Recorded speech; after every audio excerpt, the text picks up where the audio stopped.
It is time to spend some time with NAT and PAT, Network Address Translation and Port Address Translation. And before we configure these, we need to talk about why the services are so important and some address terminology that is unique to NAT that can be confusing from some sources, but it will be crystal clear to you when we're done here. What's going on with network address translation? You know, we're translating a network address. I get that part, I'm sure you're saying, but what about the rest? What address are we translating?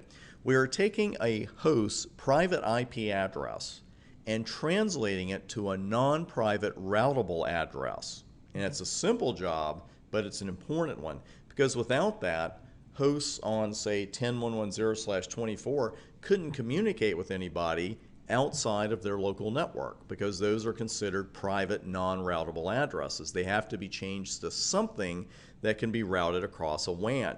Now, the addresses that are being translated, they're from the range of private addresses we talked about a while back, the RFC 1918 addresses. Just a general reminder for you that the masks for these private address ranges are not the same as those for the full Class A, B, and C address ranges.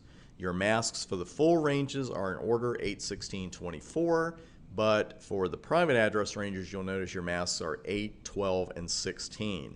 You should be very familiar with these private address ranges before you take your exam. You need to be able to spot a private IP address. So any one of those three ranges, that's what we're dealing with. Now, the only thing that's even slightly tricky about NAT are the names given to the addresses in the process. We have inside local, outside global, and what's the one I'm leaving out? Outside local.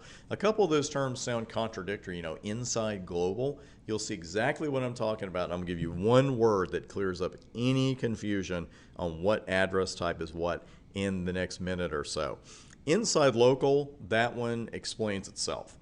It's the address used by hosts on the local private network to communicate with other hosts on the local private network, and it's being translated locally. It's being translated by a router on our side of the WAN. And in this network, the inside local address, 10.1.1/24. No problem, right? Well, inside global is the next address up. And once that address is translated by our router, then we have our inside global address. And in this case, I just pulled an address out of my hat, 200.1.1.1. The address has been translated, and that gives us our inside global. Okay? So nothing too tricky there, but the outside terms, outside local and outside global. The outside local addresses are the non-routable addresses of hosts on the remote network. Outside global addresses are the routable addresses assigned to hosts on a remote network when the translation takes place. Now, the terms inside and outside really depend on your perspective. If the address is in use on your network, whether it's global or local, it's an inside address. If it's in use by the other involved network where the host that we're communicating with is, then it's an outside address. And this is what I mean by it all depends on your perspective. And if you are the character on the left and you're looking at that address 10.1.1.1, that's inside local to you because it's at the network that you are at. Where if you are looking across the WAN, like the character on the right, and looking across and saying, okay, that address over there, 10.1.1.1, that is outside local. So just break that down a little bit between local and global. Your local addresses are always going to be the private addresses. Your global addresses are always going to be the routable ones. Okay, so that's really all there is to it. And the inside-outside part just depends on whether it's on your side of the network or the other side of the WAN. That's all there is to it. Now, the rest of this will all seem straightforward and simple about what happens when NAT is performed.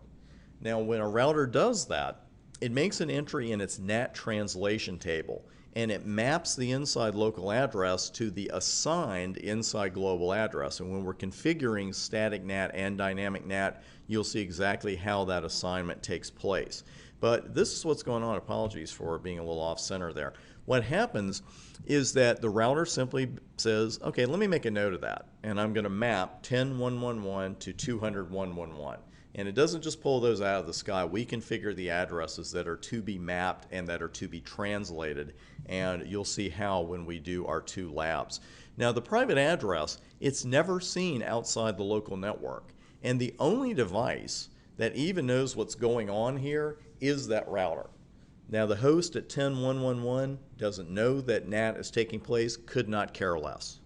Whoever's receiving these packets on the other end of the communication could not care less. The only device that even knows what's going on is the NAT router. And when I say NAT router, I'm not talking about some highly specialized piece of equipment. Almost any Cisco router is going to perform NAT. Not every single model, but most of them will. So it's not like you have to go out and buy a lot of expensive hardware to make NAT happen.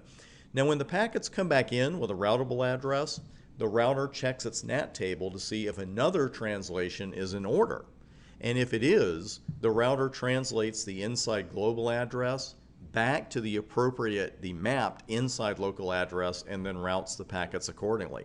So when packets come back in for 200.1.1.1, the NAT router takes a look at them and says, hey, that's a translation. And I have that address mapped to 10.1.1.1 in my NAT table, so that router translates the destination IP address from 200.1.1.1 to 10.1.1.1 and sends them on their merry way. And again, that host has absolutely no idea that any of that stuff happened. Speaking of configuration, we've got 2 different ways we can go with NAT. And while I think you'll see dynamic NAT much more in the real world, and you'll see why, static NAT is still out there, and it might just show up on your exam as well. So coming up, we'll take a look at static NAT, and we'll configure it as well.